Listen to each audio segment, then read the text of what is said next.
Hello friends. तो आज का टॉपिक है हमारा क्रिमिनल कॉन्स्पिरेसी। कॉन्स्पिरेसी की सबसे पहले हम डेफिनेशन जान लेते हैं। जब दो और दो से अधिक लोग इलीगल एक्ट करने के लिए एग्री हो जाते हैं। एग्री कैसे? एग्री एक्सप्रेसली और इम्प्लाइडली। एक्सप्रेसली मतलब हाँ बोलकर, और इम्प्लाइडली मतलब कुछ एक्सप्रेस नहीं किया लेकिन वो काम किया। जैसे सपोजिंग कोई 4 फ्रेंड हैं ABCD, उन्होंने कोई इलीगल एक्ट करने का प्लान किया साथ में।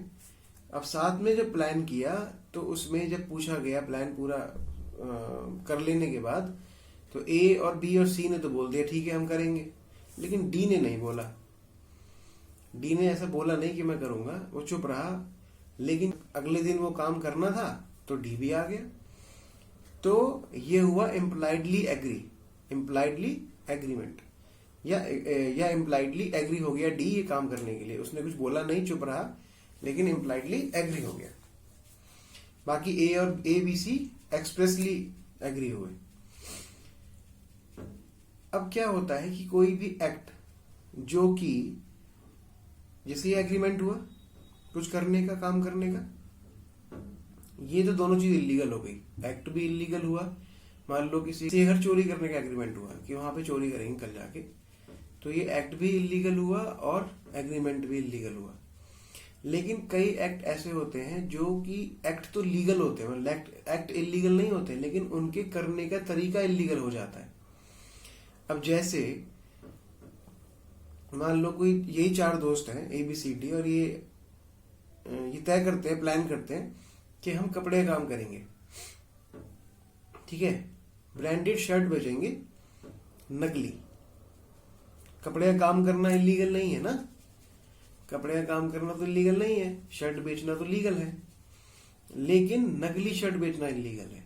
मान लो कि शर्ट लाते हैं कहीं से और उसमें ब्रांडेड शर्ट लगा देते हैं नकली और बेचते हैं, तो ये जो वो ब्रांडेड करके नकली चीज बेच रहे हैं, ये एक्ट करना इलीगल हुआ, मतलब उसके करने का तरीका इलीगल हुआ। तो ये जो एग्रीमेंट हुआ ये भी इलीगल हुआ, और ये एग्रीमेंट जो होता है वो भी क्रिमिनल कॉन्स्पिरेसी में नामित होता है। सबने अपना अपना आउटपुट दिया।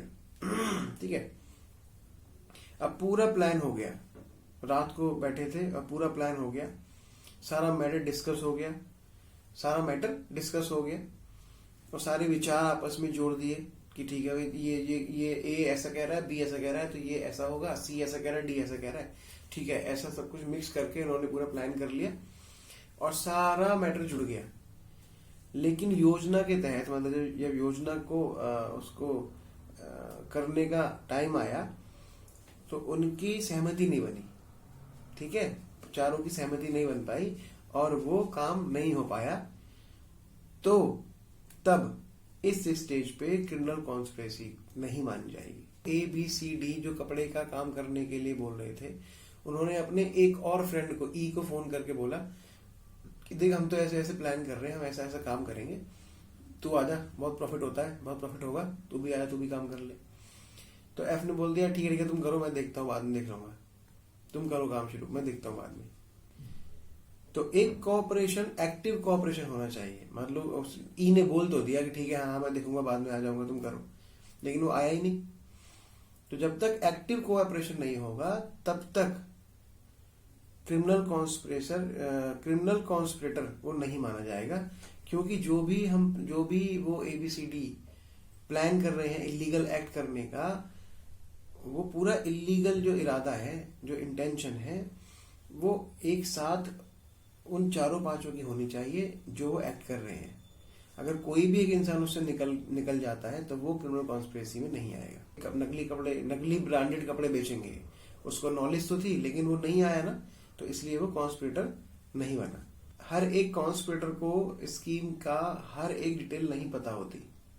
ठीक है, कोई भी प्लान हुआ, अब जरूरी नहीं है कोई प्लान हुआ है कोई 2 लोगों के बीच मान लो, और इस पूरे प्लान में है 20 लोग, तो किसी भी ऐसा प्लान या स्कीम की हर डिटेल पता होना हर कॉन्स्पिरेटर को ऐसा बिल्कुल भी जरूरी नहीं होता है। इसके अलावा ये जरूरी नहीं होता है कि साजिशकर्ता की साजिश के हर चरण में मौजूद होना चाहिए। मतलब जो कॉन्स्पिरेटर है वो जितनी भी प्लान किया गया, जो भी साजिश रची गई है, और जो कॉन्स्पिरेटर है वो साजिश के हर एक चरण में होगा, ऐसा भी जरूरी नहीं है।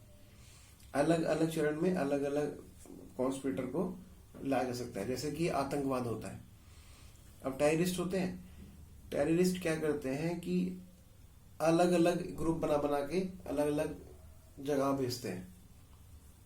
पूरा अगर पता करेंगे तो पता लगेगा कि सब कुछ तो एक ही आदमी करा रहा है, लेकिन लंदन में अलग हो रहा है, इंडिया में अलग हो रहा है, पाकिस्तान में अलग हो रहा है, कहीं किसी और देश में अलग हो रहा है। ठीक है, तो ये जो साजिश करता है वो जरूरी नहीं है कि हर चरण में होंगे। मान लो किसी 4 दिन लगातार बॉम्ब ब्लास्ट हुए इंडिया में, याद है 1993 में 12 ब्लास्ट हुए थे, लेकिन वो 12 ब्लास्ट एक ही इंसान ने नहीं करे थे ना, वो अलग अलग अलग इंसान थे ना, 12-15 जो अलग अलग बॉम्ब रख के आए थे। तो अब जो एक इंसान जिसने बॉम्ब रखा, मान लो क्लॉक टावर पे, अब वो तो क्लॉक टावर पे रख के चला गया, लेकिन जो अलग कहीं रखा मार्केट में वो तो किसी और ने रखा ना। तो ऐसे कर ये बताया जा रहा है कि एक कॉन्स्पिरेटर जरूरी नहीं है कि कॉन्स्पिरेसी के हर एक पार्ट में एक होगा ही होगा, अलग अलग भी हो सकते हैं। अब बात करते हैं क्रिमिनल कॉन्स्पिरेसी की पनिशमेंट की। तो क्रिमिनल कॉन्स्पिरेसी की पनिशमेंट बोलती है कि punishable with death, imprisonment for life, or rigorous imprisonment for 2 years or more. The offender becomes liable as an abettor.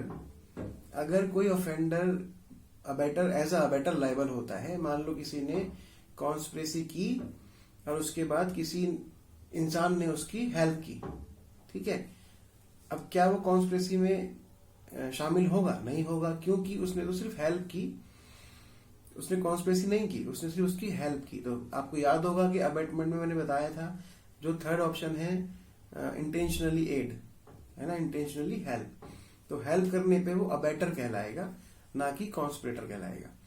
तो इसलिए उसको भी वो सजा मिल सकती है इन एनी अदर केस, और किसी और केस में ये 6 महीने की हो सकती है, और फाइन और विद बोथ। ठीक, मान लो कोई सीवियर एग्रीमेंट होता है, is one commit a serious offence, जैसे मर्डर हो गया, रेप हो गया, ठीक है। तो अब ये जो हुआ, तो क्रिमिनल कॉन्स्पिरेसी प्लस मर्डर और रेप या जो भी होगा वो सेक्शन में भी उसको सजा मिलेगी। क्रिमिनल कॉन्स्पिरेसी की तो मिलेगी, उस सेक्शन की भी सजा मिलेगी जो उसने ऑफेंस किया है। It is less severe for less serious offence. मान लो किसी ने हर्ट किया, ठीक है, तो उसकी भी सजा मिलेगी जितनी भी उसकी सजा होगी, प्लस क्रिमिनल कॉन्स्पिरेसी ये यहीं खत्म होता है। और मैं आशा करता हूं कि आपको ये समझ आया होगा। तो प्लीज इसको लाइक करें, सब्सक्राइब करें, कमेंट करें और शेयर जरूर करें। Thank you so much.